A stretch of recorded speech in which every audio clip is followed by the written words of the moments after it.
I have not yet decided whether what I saw in the forest that day was real or something that erases its marks after seeing a human. A wild horse who took me to the forest without stopping. A voice that spoke like a human but was not human. And then the next morning, the same horse was found dead under a tree, as if someone had deliberately left it there. But the biggest secret is that there were no injuries on the horse's body. If no one killed him, then who in the forest was he who saw us? It was a strange morning for me. When I've had at his friend's suggestion, he got on the horse. My name is Oliver. I'm 17 years old and I'm in 9th grade. This is the 2017. When I'm going to school in the morning, my friend Mark, who was very fond of raising and keeping horses, suddenly arrives.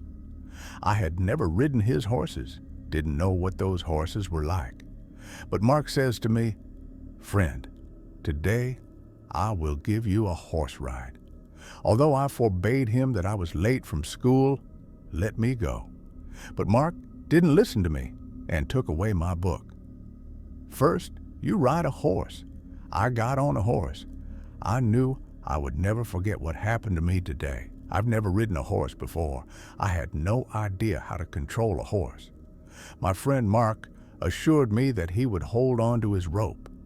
But as I sat on the horse, Mark let go of the rope and the horse began to run faster. Then I realized that Mark had killed me today. I held the horse's rope tightly from behind, yet the horse did not stop. He ran so fast that he took me to a forest. The horse continued to run fast. Finally, the forest ended, and there was a river of water ahead. The horse was afraid of the water. I got off the horse. I was sweating excessively. It was a sweat of fear because I was just so angry at Mark. Then I grabbed the horse's rope and started to walk back. But I saw that the horse was very tired. But then there was a voice in the woods. I followed the sound, but then it stopped. A moment later, the sound came again. This time, there was a sound, but no one could see it. This time, my horse stepped back. I got scared. Why is the horse pulling its rope backwards? The horse took a few steps back, hitting his foot on a tree. Then I realized the horse wanted to tell me something. I nodded and looked up at the tree. As soon as I looked up, I was blown away. Because I saw such a big bird, my senses flew away. This bird is probably bigger than me. The bird may have weighed more than 200 kilograms and was making human-like noises.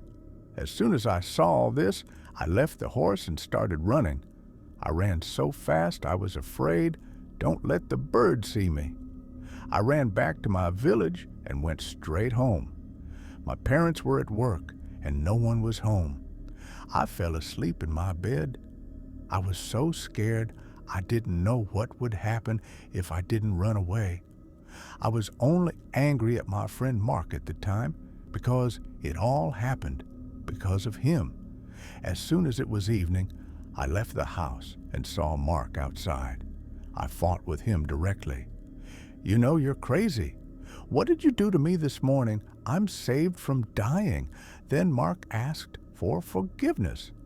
"I wanted to see your bravery. It was actually a wild horse. If I had been on it, he would have done the same to me. Look, Oliver, my friend, it was my fault. I shouldn't do this to you." Then I tell Mark, that wild horse would never have stopped if the stream of water hadn't come in front of it. I'll never forget what happened to me in that forest. Then Mark asks me, "Tell me, what happened in the right forest?" I tell him, "I saw such a big bird weighing more than 200 kilograms. I am thankful that if that bird saw me, I would have been chewed on."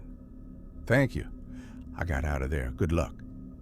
Then Mark says, "Let's go to this forest to see this big bird." Mark says, "I have both on the same horse. At first I forbid Mark, "Don't go there." Mark agrees with me. But when I went to sleep at night, the question came to my mind again and again. "Go into this forest again, Oliver, so that you may know that it is such a big bird." Right, or something else. Then as soon as it was morning, so I didn't go to school today, I went straight to my friend Mark's house and said to Mark, "Prepare your horse. We both go to this forest." I say to Mark, "Pick up your hunting gear so we can protect your life." Shortly after, we arrived at the forest. As soon as we arrived, the first thing we saw was our roosters. After all, how could this happen? Because what we've seen, the wild horse, he was found dead under the same tree as if something had struck him deliberately. And now his flesh was left whole, but there was no life in him. It's like being afraid of something terrible. Mark and I were terrified of this place.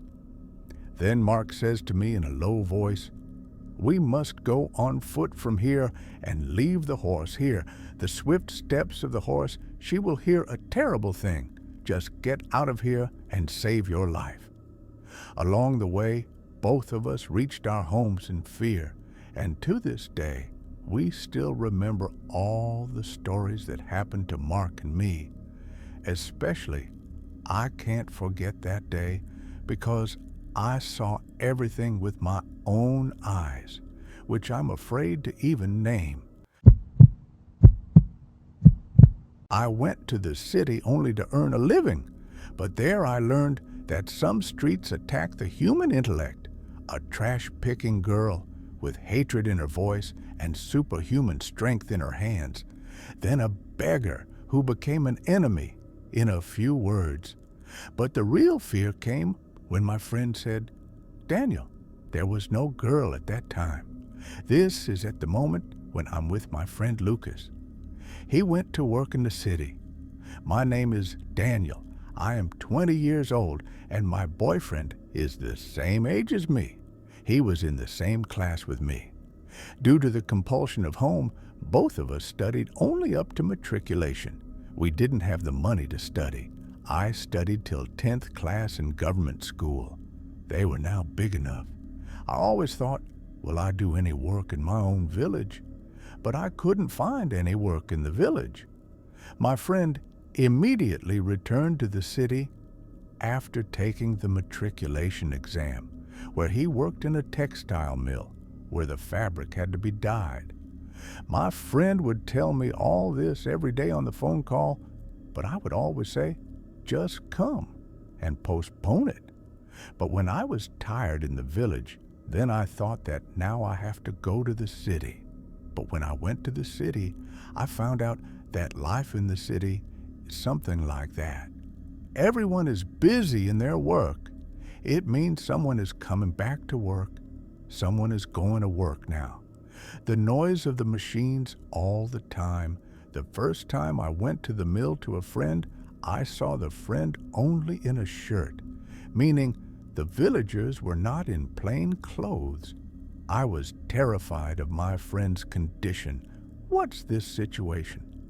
The friend said, "Who gives money for free? Brother, you leave it. It all happens at work. But in the evening, when I am well dressed, you will see me." Now, it was just a common thing in our city. So far, you've heard everything. The story is ahead. What was going to happen next to me and my friend, we did not even dream that it could happen. This is the thing. The first time I visited the city was in 2000. A boy named Daniel. I started working with a friend the next day. It wasn't hard work, but the money was good. But one evening when we were going back to the hotel room from our mill, we saw a girl picking garbage on the way. I say to my friend Lucas, "Look, brother, there's a girl in town picking up trash. The people here are poor," I said softly, but the girl listened to me. The girl came to us. Then my friend Lucas said, "Now, she's coming to us." The girl came to both of us saying, Who are you and where are you going? My friend Lucas and I were terrified because her voice was so dangerous. Her mouth was stinking when she spoke. Then the girl took hold of my hand because we didn't answer her. When the girl took my hand, I said, "Leave me alone." I tried to free my hand, but the girl's grip was too strong. I said to my friend Lucas, "Why are you looking now? Get me out of this girl." "And how can you do this to my friend? Leave the crazy girl." My friend then left me. What is this madness? And then we both left. But I was also afraid in Rome because there is a great danger of the police in the city. Don't tell the police about us. I also said to my friend, "Lucas, don't let that girl go to the police. You know the police will find us guilty." Then Lucas says to me, "Why do you take tension? She's a crazy girl. There are many in this city. Why would the police believe him?" Then I said to my friend Lucas in the morning, "Don't go that way lest the girls see us again." Because it was my fault. I talked about it and he listened. Then my friend says, "Well, come on, I believe you. Let's go another way." We went the other way this morning. But when we had to go back to the hotel in the evening, it was a shortcut route. We had to come by this route.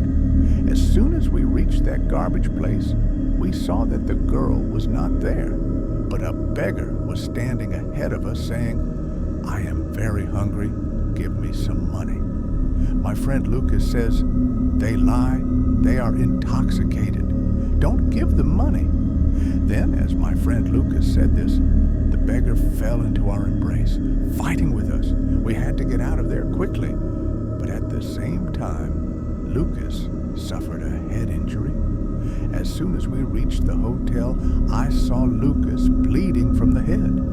I told Lucas about it and put a bandage on Lucas in the room. In the morning, we went back to work. When I came back from work this time, my friend Lucas was very happy. He said to me, "Once that beggar is found today, I will treat him in such a way that he will always remember." My friend had a knife in his hand. He just wanted to make me feel like a beggar. The beggar did not show up. The garbage girl was found. I was afraid of that girl. I was told by Lucas, "Now don't be afraid. We have this stick. If it makes any move today, they will kill it with this stick." When we approached the girl did not look back, telling us in a terrible voice, "You were not supposed to come again. I forgave you that day, but you will not be saved." My friend laughed at this. I said to Lucas, "Don't laugh. She'll be back. Take your steps forward." But Lucas stayed behind me, making his way forward. Maybe he thought that if this girl came after us, I would hit her with a stick. But we were both looking back. At the same time, there was another girl standing behind me who hid her face from the veil. She said to me, "You don't think we belong in the city?" I said in a frightened tone, "No, we are from the city." Then the girl grabbed me by the neck. The girl was more than that. My friend Lucas was just watching all this because he was also very scared. Then Lucas started to run back, but at the same time a car passed by. Then his light came into my eyes, but she wasn't here now. Not the trash girl, not the girl who grabbed my throat. Then I felt like it was just an illusion of mine, like nothing happened to me. It was just a thought of mine. But then I wondered, where's my friend Lucas? When I arrived at the hotel, my friend also came to the hotel room shortly after. I said, "Where did you go? In the way?" "I went to work," he said. I felt like Lucas was lying to me. When dinner arrived at the hotel, I saw Lucas's hands trembling. I said to Lucas, "Friend, what has happened? Why are you afraid? Your hands are shaking as well." Then I said to Lucas, "Tell me, in this dusty street when my other girl grabbed me by the neck. Were you with me at that time, or had already gone to your work? Lucas said, "Look, Daniel, to tell you the truth, there was no girl holding your neck. You grabbed yourself by the neck. I was afraid to see all this, so I left you there alone. You don't know what happened there. I got scared, so you don't hurt me. So I came to the hotel from the other street. You were here before me. Then I was afraid to see you here. How could this happen? I'm afraid it won't happen to you again. Look, friend, don't feel bad, I think. You have bad dreams. They go on and on. I'm telling. Now go back to the village." I said to Lucas, "I will not go to the village alone. If you go with me, I'll come back." My friend came back to town with me. But now it's 2025, and I've never seen anything like it. If you think people just die, you're wrong. There are some people who disappear so that their names, their homes, and even their existence are erased. My grandmother saw a child in her youth who was just looking for her parents. We gave her shelter, hope. But one day, she went to her own home, and my grandmother is 69 years old. My grandmother's name is Killer. I still remember the story told by my grandmother as she narrated a horrific incident that happened to her. My grandmother was 26 years old.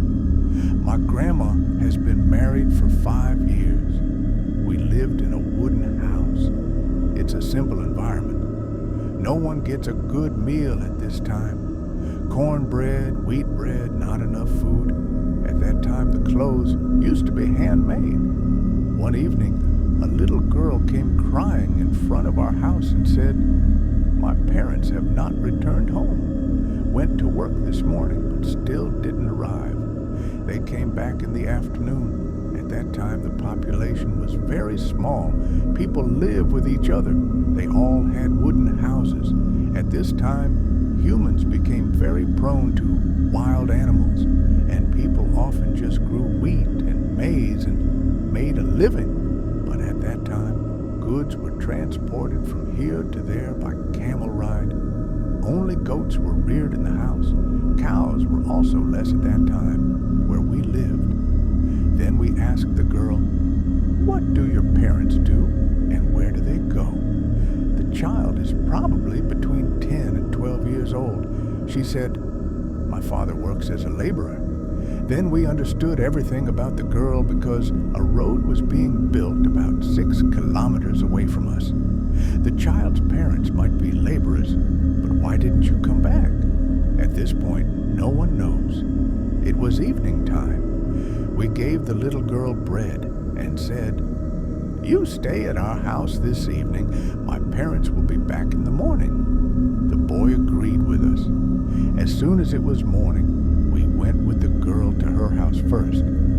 My grandmother says, "I also went home with the child, and your grandfather was also with you because at that time, the woman did not go anywhere alone.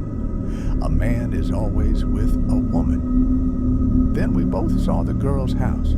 Her parents had not yet returned home. Then we decided to go to the road. At first, they thought, this girl stayed at home. But there was no one else in this girl's house. She was the only daughter of her parents. If we were alone on the road, how would we know his parents? Then he took the little girl with him. An hour later, we were on the road. The road was still undeveloped, but all the machinery was there. No one will show us. Then the grandmother says, "We were surprised. Where's all the work gone?"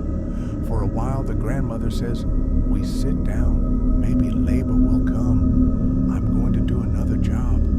But in the evening, no one came. Looking at all the goods, it seemed as if they had to leave from here in a hurry because all the goods were scattered. My grandmother says, "We understood in our hearts that something bad had happened here, but we did not tell tell this little girl anything because she was still young and would be afraid. We comforted the little girl. "Your parents have gone to build another road. We'll be back in a few days." The girl believed our story to be true, but the grandmother continued. "At that time, our people were often forcibly picked up by foreigners and made to build pucka houses in the city, and after a few years, they would pick them up and leave. It was a common thing at that time. It was only the city dwellers who oppressed us villagers because at that time, our people considered education to be just a waste of time. Our children loved to work from a young age. 2 months later, the parents did not return. Finally, the girl stopped going home to see if her parents had returned. First, we took him home every second and third day. The little girl always hoped that my parents would be home, but his wish could not be fulfilled. Time went by. Then the little girl would go home alone and then come back, but every time she was disappointed. Then, exactly 5 months later, when the little girl went home, she no longer returned. My grandmother said, "Your grandfather and I became very upset. If he had come back, why didn't he come back this time?" Then we went to his house. There were tears in our eyes. "We don't have a home or children. It looks like there was never a home here. That is, all things disappeared. Only the earth appeared empty." My father and I were worried. How can an entire house be destroyed? Then I thought, what happened to this little girl? Don't let him go home alone. Then your grandfather said, "Come, let's look at this road.